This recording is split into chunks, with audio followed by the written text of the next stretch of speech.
Jimmy Butler is for sure Michael Jordan's kid. There is no doubt in my mind, because what this dude just did to the #1 seed Milwaukee Bucks is insane. I said in my last video that I thought that Giannis could have played in game 3, because to me, I feel like the Milwaukee Bucks thought that no matter what happens, as long as they have Giannis playing in the game, they will win the game. So it's okay if they give up a game 3, but they are completely wrong if that's actually their mindset and not just my mindset of what they thought that they were thinking. No. Because ladies and gentlemen, playoff Jimmy Butler is a real thing. Although he doesn't say that it's a real thing. You've denied it before, but is playoff Jimmy a thing? Are you ready to? It's not a thing. It's not. I just be hooping.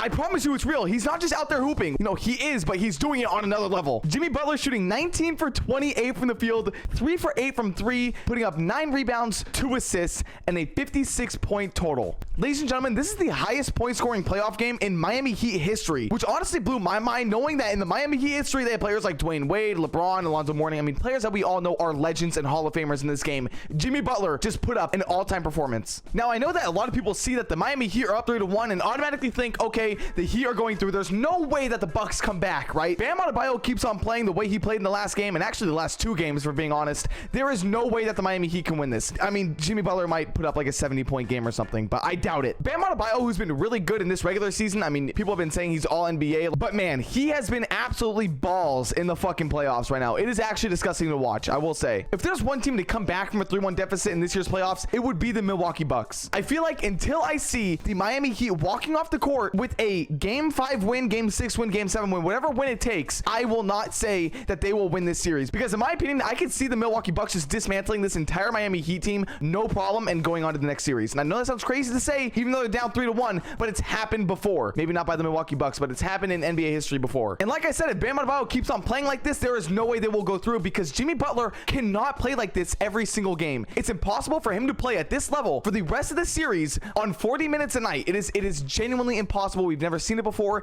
It will never happen. They need their team to step up, and without Tyler Hero, obviously that's insanely hard. It looks so good for the Miami Heat right now if you're looking on the outside, but if you really take a look at it, if you really go deep into it, it is not looking good for them. It is just not. We're also talking about a Giannis who came off of a back injury. You know, he's a little bit rusty. I'm not trying to use that as an excuse, because yes, he did get outplayed. The whole team got outplayed by Jimmy Butler mainly, but that is a reason as to why Giannis may have been a little bit rusty on that side. The craziest part about this entire thing, though, is that the Knicks might go to the Eastern Conference Finals if the Miami Heat go through this round, because I have the Knicks beating the Cavaliers. I mean, they're up 3-1. I'm not trying to write off the Cavaliers or anything. I mean, they're a very solid team. They can still come back. But if the Knicks do make it through, the Knicks would beat the Miami Heat. I don't think that's like a debate or that's a really big topic of discussion here. I need to see New York in the Eastern Conference Finals. I need to see that environment. I need to see those post-game talks and interviews, because it's about to be crazy in New York. This Grizzlies and Lakers matchup was something else. I mean, we had 2 great games today, but this game was more than what I thought it would ever be. And it seems like it all starts with Dylan Brooks. Like, as soon as he started talking shit to LeBron specifically, the series has changed. LeBron has kicked this shit into overdrive with him dropping 22 points, 20 rebounds, and 7 assists. That's almost a 20-20 triple-double. This man dropped in year 20, a 20-20-20. There's 3 20s in there. I mean, the dude is 38 years old. I know we talk about his age all season long. 38 and bringing your team to the second round of the Western Conference playoffs is insane. And I'm not going to sit here and put on an act for you guys, okay? I've been dissing on the Lakers all year. I've made multiple videos about the Lakers failing and not doing good. Matter of fact, I made one for this exact series about how they're not going to make it to the next round. And after seeing people shit on me in the comments of all those videos,